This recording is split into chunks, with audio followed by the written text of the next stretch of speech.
que vocês, pela experiência, veem que pode levar uma mulher, que tipo de sofrimento que faça com que uma mulher, às vezes, abandone o lar, ou ela se entristeça, ou ela desista da vida? Não estou dizendo especificamente desse caso da família da Sara e do Daniel, mas nós temos muitas mulheres que você ouve dizer, olha, não estou aguentando mais, vou desistir do casamento, vou abandonar os filhos e etc e tal, e eu não quero. Eu gostaria até de, não sei se o Guerra pudesse responder, até porque eu acho que uma própria experiência sua no que diz respeito a essa questão de haver uma separação, ou seja, a perspectiva cristã, então assim, até mesmo pela tua própria história, quiser responder sobre isso. Não, a questão é que muitas vezes envolve a experiência, a bagagem que a pessoa vem com ela e a forma que o casamento é feito, o conhecimento, o entendimento dos dois, entendeu? Então eu vejo assim, como aconteceu na minha vida, no meu primeiro casamento e tudo, eu vejo falta de experiência, tanto da minha parte como da parte da minha ex-mulher.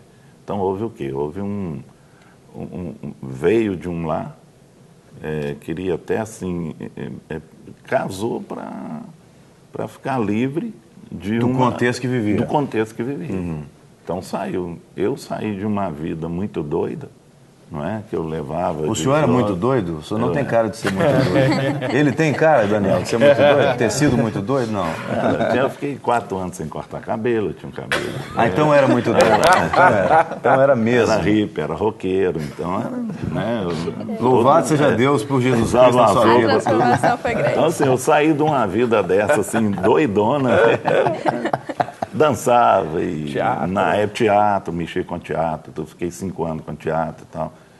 Meu cabelo é tão grande que um dia eu cheguei na imprensa oficial, quando eu vi o retrato nele, eu falei, não, tem que cortar cabelo, que tá quase saindo do retrato. Assim, não coube no retrato. Não. Aí eu fui lá e cortei, eu mesmo vi meu retrato. Não, ele foi tirar uma foto 3x4 da identidade, tem que tirar uma 10x15. Tem que tirar uma 10x15 pelo couro. Aquela época cabeludo e tudo, chinelo de pneu, calça tudo doida, tudo. Então assim, eu saí de uma vida, entrei na outra e aí vem o contexto, né? De repente você depara que sua vida mudou. E você solteiro para casar. Aí você tem que enfrentar uma situação e você não foi preparado para isso. Então eu vejo muito, hoje trabalhando com os relacionamentos, a gente vê muito isso, a pessoa chega e fala, aí a ficha cai, poxa, agora eu estou casado, e aí? Como é que eu vou arrumar? Eu trabalhei com uma menina que o marido dela, 6 meses de casado, ele deixou um recado, um bilhete lá, falou assim, não consigo mais viver essa vida, e sumiu. Meu Deus do céu. Deixou um bilhete e sumiu. Largou, você entendeu? Então, muitas vezes a questão é essa. Eu vejo isso, a falta de preparo, e a pessoa entra, a ansiedade para casar, essas coisas, acaba levando a pessoa a trazer. Não sei se o senhor ficaria à vontade se eu te perguntar isso, mas no caso do senhor, quando a esposa separou do senhor, o senhor tinha filho já? Tinha uns 3. Os 3 já foram no primeiro casamento? Já. Entendi. Agora, essas histórias são importantes porque, essa pergunta, às vezes a gente faz um julgamento meio que moral. Nossa, a mãe abandonou os filhos, ou ganhou o neném e rejeitou, jogou o menino numa caçamba, e a gente tem um certo hábito de fazer um juízo de valores. Mas por que uma mãe deixa, ou por que tem essa desintegração familiar? Normalmente a gente tem fatores aí biológicos, espirituais e emocionais. Nós temos pessoas que às vezes elas saem de casa ou têm comportamentos muito condenados socialmente porque eles são doentes, né? São mulheres que às vezes estão debaixo de um transtorno psiquiátrico, uma depressão, um transtorno de personalidade, às vezes estão passando por uma doença clínica que acaba não sendo tratada. E quantos casos a gente vê de mulheres que você trata, elas conseguem ter um suporte, elas acabam dando conta ali novamente da dinâmica familiar. E outros fatores, que não são esses biológicos, mas são fatores psicológicos. Talvez a pessoa às vezes não dá aquilo que ela também não recebeu. Né? A história, a insuficiência de ser mãe vem porque ela também não recebeu nenhum tipo de estrutura prévia, de bagagem para poder lidar com esse processo. E muitas mulheres, é muito comum isso no nosso país, são mães quase que atropeladas, né? São sem planejamento, sem maturidade, e essas situações elas vão sendo comuns. E aí nós temos uma tendência até a preocupar com as questões espirituais, nós cristãos devemos, nos preocupar com as questões espirituais, mas nós normalmente não preocupamos nesses casos com as questões emocionais. Né? Nós às vezes fazemos um juízo espiritual, colocamos um peso ali espiritual na pessoa, mas se a gente escutar um pouco aquela mãe, escutar um pouco aquela mulher, você vê a história de vida que ela tem desde a infância e você vê, olha, poderia até ser pior. Né? A gente vê que muitas mães... Ela não deu conta de assimilar aquele processo. A vida nova dentro daquilo que ela porque passou. sempre quando eu venho aqui eu falo, esse é o grande ponto da conversão cristã. Nós nascemos de novo ali espiritualmente, mas a nossa cura, a nossa transformação emocional, ela é um processo de glória em glória, ela é um processo contínuo, que vai exigir muito. Né? Então, nós realmente temos que ir um pouquinho mais além do que aquele julgamento de apedrejar, de colocar uma culpa, de colocar aquela mulher como uma mulher má, uma mulher ruim, que abandonou os filhos e por aí vai. Né? Inclusive, eu queria só aproveitar aqui, só uma pergunta. Normalmente, os casos de depressão pós-parto, muitas vezes originado por causa disso também? Olha, ou não? A depressão pós-parto, ela é um processo complicado. Assim. A mulher ela tem 3 vezes mais chance de ter depressão do que o homem. Né? Isso é uma estatística Por média. questões hormonais, por exemplo? Por questões hormonais, principalmente. Existem diferenças no cérebro, do ponto de vista, vamos colocar assim, químico, no cérebro da mulher, e existem essas questões hormonais. Então, a mulher ela tem muito mais tendência a desencadear problemas emocionais. Com algumas exceções, os distúrbios psiquiátricos, por exemplo, são mais comuns na mulher. No caso da depressão pós-parto, é um processo multifatorial. A gente sabe que existe uma vulnerabilidade biológica, ou seja, tem mulheres que têm uma tendência maior a ter depressão pós-parto, e existem também uma história de uma maior incidência de depressão pós-parto em mulheres que tiveram depressão no passado e mulheres que viveram traumas emocionais no passado. Então, realmente isso procede. É um conjunto de fatores, mas e a depressão pós-parto ilustra muito bem isso, essa questão que a gente está conversando, porque é uma mãe que estaria vivendo talvez o momento mais mágico, mais lindo, mais abençoado da vida dela, né? E ela realmente não consegue curtir aquele momento. E muitas pessoas vão visitar, vão aconselhar e falar, mas isso...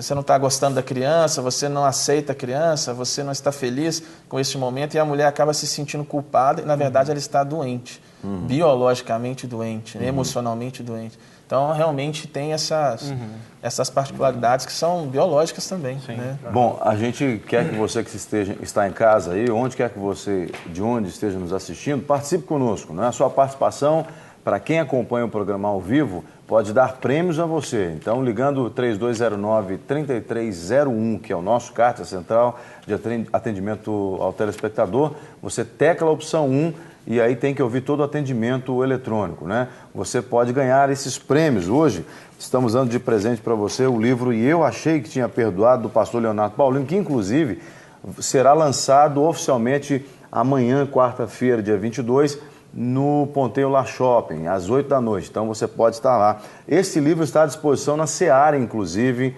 3421-4152, é o telefone da Livraria Seara, que fica nas dependências da Igreja Batista da Lagoinha.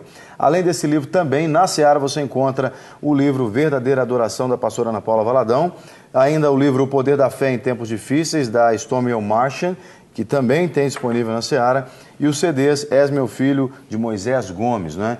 Pelo CAT você concorre a esses prêmios, assim como também pelo telefone ao vivo, 3253-3320. Dê a sua opinião, participe conosco. E no caso você quer participar pelo Twitter, vale também o Twitter para quem está acompanhando o programa reprisado, Twitter e e-mail, que é @Clínica da Alma e o e-mail clinicadaalma@redesuper.com.br. Então, nós temos participações aqui, a participação lá de Brasília, Taguatinga, da Lúcia. Ela diz o seguinte: assisto muito a Rede Super, os programas são maravilhosos, gostaria de ganhar um dos livros que foram mostrados aí. Então, está concorrendo já, viu, Lúcia? O Samuel de Oliveira, ele diz assim, olha, bom dia, este programa é uma bênção e muito nos edifica. Muito pontual, pois a mulher moderna passa por vários dilemas. E vejo que um dos grandes desafios a ser tratado é mesmo o da multiplicidade de papéis vivenciados por nós.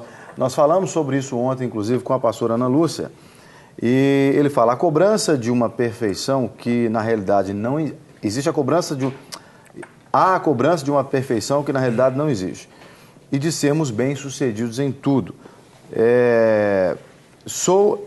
Eu disse que é o Samuel, mas na verdade o e-mail é do Samuel. Quem mandou foi a Angelita. Ela escreve assim, ela usou o e-mail do Samuel.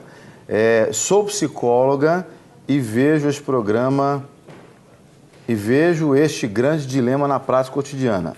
Há uma discrepância em termos de carreira entre homens e mulheres. Hoje, mais mulheres em salas de aula das universidades do que dos homens. Ora, os homens não ganham o mesmo... os homens... Não, apesar de não ganharmos o mesmo que os homens, por esforço ganhamos hoje mais do que muitos homens. E isso tem sido... Está difícil aqui porque as letras misturaram. Isso tem sido um peso para algumas. E como bem disse a pastora Ana Lúcia, comentando a participação de ontem, muitos homens têm se acomodado. Falem sobre como as mulheres podem motivar os esposos.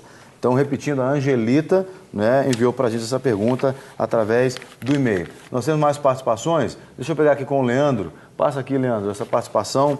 A Daniela de Belo Horizonte. O programa de hoje é muito interessante e especial, está uma bênção. Eu vi o Daniel no Tio Uli, que maravilha. Ele é uma bênção. Essa aqui é a Daniela de BH que está comentando, viu, Daniel? Um abraço para ela, Deus abençoe. Muito bem. A Cristina Silva diz, bom dia, eu quero participar do sorteio dos prêmios. Está participando, ela é de Belo Horizonte. A Mônica também de BH diz, olha, louva a Deus pela Rede Super e por esse programa que está passando agora. Este eu creio que tem sido uma bênção nas nossas vidas. Agradeço pela oportunidade de ver um programa como este. Essa é a Mônica de BH. A Anne de Nova Lima escreveu, quero parabenizar pelo programa. Eu tenho duas perguntas. Quando uma mulher precipitadamente... faltou aqui uma palavra. Quando uma mulher precipitadamente, mais tarde ela pode se arrepender... Eu penso aqui que ela deve estar comentando sobre a questão da separação, alguma coisa assim. Como fazer para perdoar um homem que demonstra arrependimento, mas não verbaliza? Eu penso que ela precisa ouvir da boca do homem. Então, uma mulher, provavelmente uma mulher que agiu erroneamente no relacionamento, depois se arrepende lá mais tarde. E como também perdoar um homem, apesar de demonstrar arrependimento, mas não verbaliza isso, porque ela acredita que o homem deve verbalizar, né? E o que a gente poderia dizer para Anne, de Nova Lima aqui? A questão, só falar essa questão do perdão, a questão do perdão é uma questão assim, é importante se verbalizar, por quê? A palavra é muito clara a respeito disso, tudo que é ligado nos céus, ligado na terra, ligado nos céus, que é desligado na terra, vai ser desligado nos céus. Então, a importância, ou seja, da verbalização, principalmente, ou seja, através da nossa boca, nós firmamos, nós pactuamos, nós acordamos, discordamos. Então, isso é muito importante que aconteça, principalmente no relacionamento a dois, né, onde precisa existir essa transparência. Então, é muito importante que o homem não tenha somente atitudes de arrependimento, mas é importante verbalizar, ou seja, pedir perdão e também haver a resposta de quem perdoa. Eu te perdoo em nome de Jesus, né? Então isso é muito importante acontecer, e não somente no relacionamento marido e mulher, mas todo qualquer tipo de relacionamento interpessoal. Somos diferentes, temos características diferentes, agimos diferentes, então é óbvio que esse processo de nos relacionarmos interpessoalmente vai haver momentos de, né, muitas vezes, de ferir, de machucar, e então tem que existir esse perdão, né? Então é importante isso, muito importante. Mesmo que não há essa verbalização, esse pedido formalmente falando, mas é importante o coração já liberar esse perdão. Sim, tem que ter, porque muitas vezes, inclusive, existe uma diferença. As pessoas muitas vezes dizem assim, me desculpa, tá? Então, desculpa é uma coisa e arrependimento, perdão é diferente, é outra coisa. Então, assim, perdão é quebrar, ou seja, remissão de pecado, ou seja, o que Jesus fez, né? Ou seja, perdoa os nossos pecados. Sim. Então, isso precisa acontecer, porque desculpa é uma coisa diferente, né? Então, isso traz uma transparência no relacionamento. Muito bem.